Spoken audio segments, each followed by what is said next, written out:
செவ்வாய் கிரகத்துக்கு மனிதர்களை கொண்டு செல்லும் திட்டத்தில் எலான் மஸ்கின் SpaceX நிறுவனம் தீவிரமாக பணியாற்றி வருகின்றது.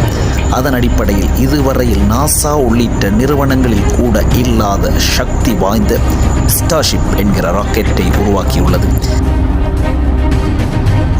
இந்த ராக்கெட்டை வைத்து படிப்படியாக சோதனையை மேற்கொண்டு வருகிறது SpaceX நிறுவனம். அதன் அடிப்படையில் இத்திட்டத்தின் 7வது சோதனையாக பூமியின் சுற்றுப்பாதையில் பெரிய அளவிலான போலியான செயற்கைக்கோள்களை நிலைநிறுத்தும் முயற்சியில் இறங்கியது. 2025 ஜனவரி மாதம் 16ஆம் திகதி அமெரிக்காவில் இருந்து ஏவப்பட்ட இந்த ராக்கெட் எதிர்பாராத விதமாக தனது கட்டுப்பாட்டை இழந்து வெடித்து சிதறியது.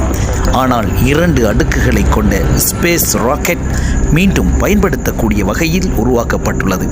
இந்த நிலையில் முதல் பகுதியான செயற்கைக்கோள்களை உந்தி தள்ளக்கூடிய பூஸ்டர் ஒரு பகுதியானது பாதுகாப்பாக பூமியில் தரையிறங்கியதாக கூறப்படுகிறது.